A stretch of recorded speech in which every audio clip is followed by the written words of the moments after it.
E aí galera, tudo bem com vocês? Vamos aí para mais um giro de notícias sobre o Cruzeiro com questões importantes que têm movimentado o ambiente do nosso clube. Meu nome é Emerson Araújo, esse é o canal 6x1 e desde o início eu peço para você deixar o like no vídeo, se inscrever no canal caso ainda não seja inscrito e usar os comentários para opinar sobre cada um dos assuntos. Sempre lembrando que esse vídeo é feito com patrocínio do OneFootball e nessa temporada o aplicativo vai transmitir de forma totalmente gratuita e exclusiva o campeonato alemão. Para acompanhar os jogos da Bundesliga é muito fácil, você só precisa baixar o app pelo link na descrição, ir na aba Jogos e depois na aba Assista. Aí é só escolher qual jogo você quer ver, não precisa incluir cartão de crédito nem nada. E como eu sempre lembro, o OneFootball é um aplicativo totalmente gratuito que está disponível tanto para Android quanto para iOS e o link para você baixá-lo está aqui na descrição desse vídeo. O Cruzeiro venceu ontem o Brasil de Pelotas por 2-0 lá no Independência, né? Finalmente uma vitória que a gente pode falar tranquila do Cruzeiro. O time conseguiu abrir 2 gols de vantagem no primeiro tempo, controlou as ações no segundo tempo, poderia ter feito mais gols, acabou pecando um pouco pela incompetência na hora de finalizar, mas pelo menos a gente não sofreu defensivamente e fez aquilo que se esperava, né? Enfrenta o Lanterna dentro de casa, ganha sem sofrimento, sem matar a torcida de raiva, já foi bom demais, tá? É só observar que no ano passado, por exemplo, o Cruzeiro jogou contra o Oeste, que era o Lanterna virtualmente rebaixado, e acabou perdendo no mesmo Independência. Esse triunfo levou ao Cruzeiro aos 35 pontos na tabela e a gente está em 12º lugar, ganhando 4 posições na rodada e mantendo a distância com relação à zona de rebaixamento em 5 pontos, isso porque o Londrina também venceu. Com relação ao acesso, as chances seguem muito remotas e a diferença do Cruzeiro para o 4º colocado hoje é de 13 pontos. E considerando a sequência de partidas que o Cruzeiro vai enfrentar agora, né, Coritiba, Botafogo e Avaí, que são os 3 primeiros colocados na tabela, esse resultado de ontem foi realmente essencial, tá? Até porque o Londrina ganhou, o pessoal lá de baixo tem somado pontos, né? Inclusive a grande maioria dos times da parte de baixo tem um desempenho melhor nas últimas 5 rodadas que o próprio Cruzeiro. Então a gente não pode vacilar porque essa briga contra o rebaixamento ainda está muito aberta, tem muita gente aí na disputa, mas é aquele negócio, o Cruzeiro precisa somar mais 10 pontos, né? Com 45 é muito improvável que um time seja rebaixado. Então se a gente conseguir somar esses 10 pontos restantes aí, certamente o Cruzeiro consegue pelo menos fazer uma temporada segura, né? E começar de fato a planejar o 2022. Agora é aquele esquema, né? Se o Cruzeiro consegue, por exemplo, ganhar do Coritiba, que a gente é torcedor iludido e vai voltar a ter um pouquinho a mais de esperança em uma super reação, a gente vai, mesmo sabendo que realisticamente a chance de acesso do Cruzeiro ela é desprezível. O técnico Vanderlei Luxemburgo falou após a partida e deixou claro que quer continuar no Cruzeiro para o ano que vem, que ele já conversou com o presidente Sérgio e existe um caminho traçado para a permanência e que o objetivo dele é repetir a primeira passagem. Para quem não lembra, né, o Luxemburgo veio para o Cruzeiro em 2002 e na primeira temporada acabou não conseguindo se classificar entre os 8 primeiros que iam para o mata-mata do Brasileirão. Na temporada seguinte, primeiro ano de pontos corridos, o Cruzeiro fez talvez o melhor ano da sua história, né? Eu acredito que foi, de forma até indiscutível, o melhor ano da história do Cruzeiro com a conquista da Tríplice Coroa. E o Luxemburgo deu indício disso, né? Não que o time do ano que vem vá ser espetacular como foi aquele, a gente não tem nem condição de ter jogadores como tinha um Alex, por exemplo. Isso aí é fora da nossa realidade no momento.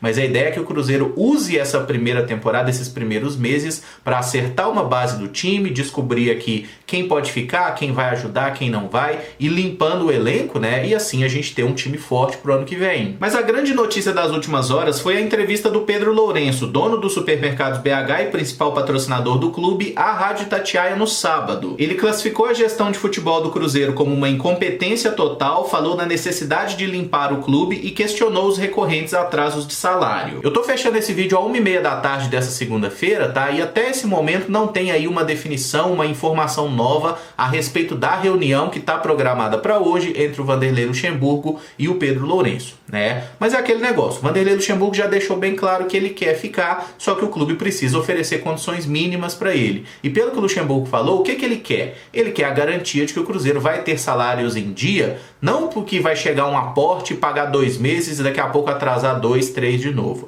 É uma questão do Cruzeiro ter um planejamento de que vai ter a temporada toda funcionando bem, com o pessoal recebendo, funcionários, jogadores, todo mundo assim. Se o Cruzeiro conseguir oferecer uma condição assim, o Luxemburgo, ele quer ficar no Cruzeiro e eu acho que ele vai ficar. Ele está muito afim de continuar aqui, até porque não é que o Luxemburgo esteja com muitas opções. E essa revolta do Pedro Lourenço ser colocada de forma explícita na imprensa, convenhamos que uma hora ia acontecer, né? Porque ele até citou lá que o presidente do Cruzeiro não ouve. Se ele diz que o presidente não ouve, é óbvio que ele tentou falar com o presidente off, né, fora dos microfones, e não estava sendo ouvido. Então ele faz isso para quê? Para externar a insatisfação dele. E como ele é o cara que bota dinheiro no clube, eu acho que é bem natural que ele tenha direito também de dar a opinião dele e de ser ouvido pelo mandatário, até porque o mandatário do Cruzeiro se mostrou até o momento inapto em tudo que tentou fazer. E a crítica que o Pedro faz ao não pagamento dos funcionários é uma coisa muito óbvia, porque pelo que ficou subentendido, né, havia um acordo no seguinte sentido: Pedro, bota uma grana aqui, né, adianta aí o patrocínio de 2023 para que a gente bote tudo em dia e até o final da temporada a gente vai conseguir manter os salários em dia. O Pedro fez a parte dele, a diretoria do Cruzeiro não fez a dela.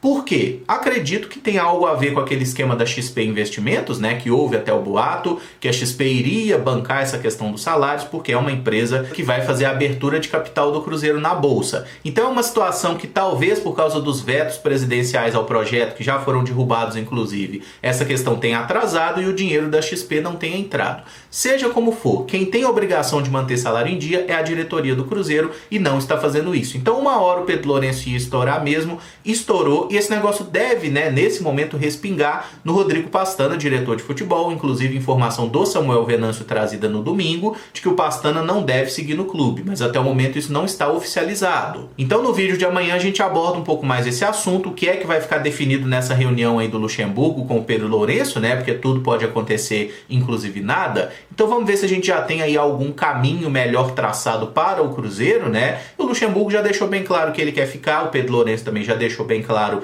que gosta do trabalho do Luxemburgo, é o cara que ele quer, e o próprio presidente do Cruzeiro, Sérgio, que nesse momento parece ter ficado em segundo plano, né? Porque realmente é um cara que não traz credibilidade, confiança para ninguém, também já deu entrevista dizendo que quer o Luxemburgo no Cruzeiro. A torcida também me parece muito a favor da continuidade dele, então nesse momento eu acho que tudo vai convergir para que o Vanderlei Luxemburgo siga como nosso treinador na temporada 2022. Só acho muito importante a gente lembrar que antes de planejar a próxima temporada, o Cruzeiro tem que resolver a sua situação nessa temporada. Ainda faltam alguns pontos para que a gente possa respirar aliviado, e o risco de Série C ele ainda existe. São apenas 5 pontos de vantagem e o Cruzeiro não pode vacilar.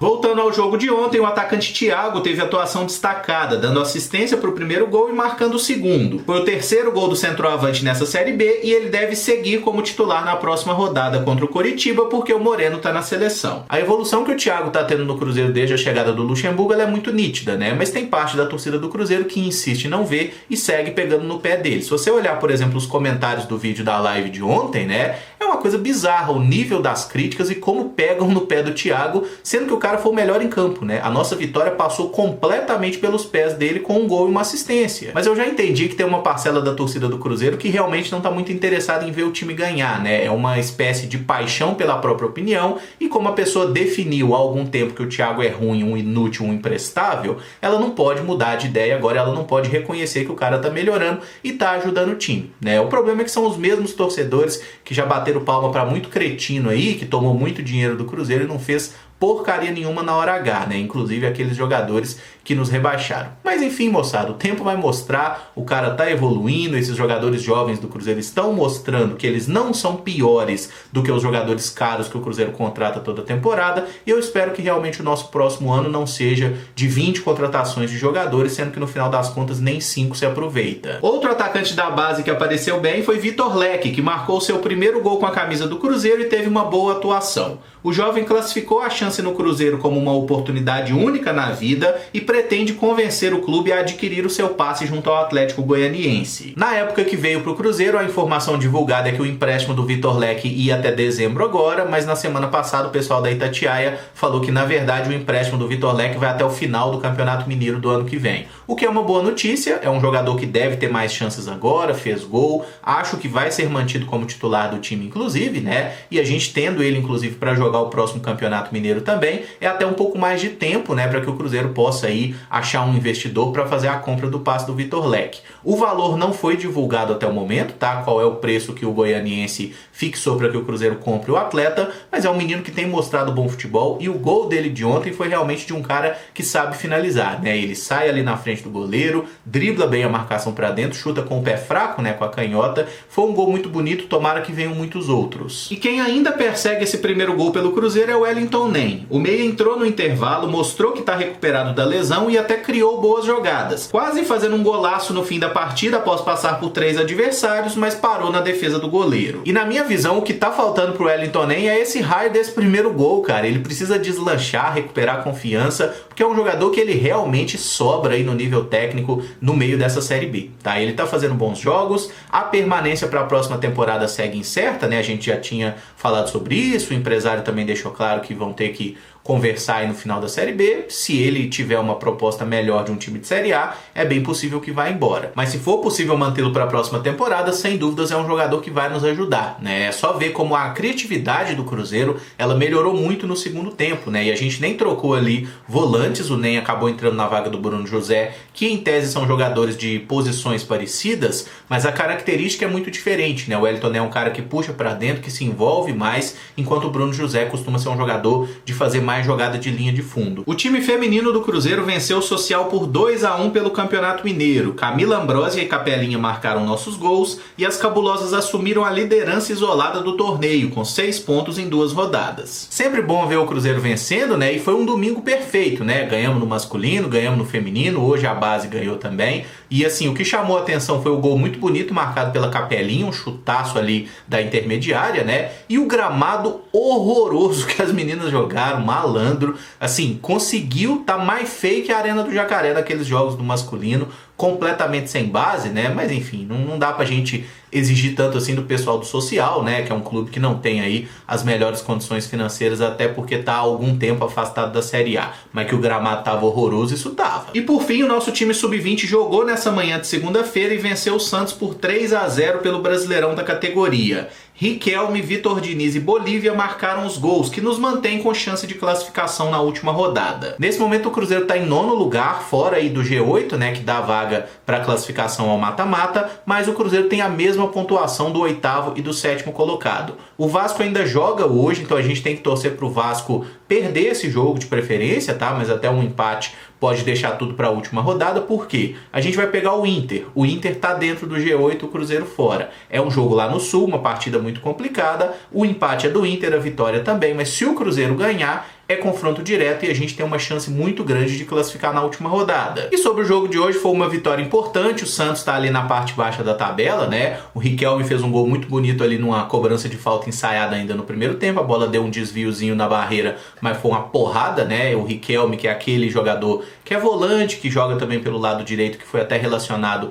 para uma partida do time principal, e pode ser que ele apareça aí num próximo jogo do time principal, que seja também relacionado para jogos futuros. Aí o Cruzeiro acabou entrando ali num ritmo meio baixo e só decidiu o jogo na reta final, marcando o segundo e o terceiro gols em sequência ali para garantir essa vitória. Os jogos decisivos serão nesse próximo final de semana, né? E o que chama atenção nesse Inter e Cruzeiro é que aquele negócio: empatar é bom pro Inter porque eles vão seguir na nossa frente, mas dependendo, o empate vai eliminar os dois, né? Porque como tem muita gente brigando pelas últimas vagas, pode ser que com um ponto os dois caiam fora. Então certamente vai ser um jogo em que os dois times vão se lançar ao ataque, vão buscar a vitória, e tem tudo para ser uma grande partida aí. O horário ainda não está definido, a CBF vai definir isso durante a semana. E esse vídeo fica por aqui. Se você gostou, eu peço que deixe o like, se inscreva no canal caso ainda não seja inscrito e use os comentários para opinar sobre cada um dos assuntos. Muito obrigado por acompanhar, um abraço e até o próximo vídeo. Valeu!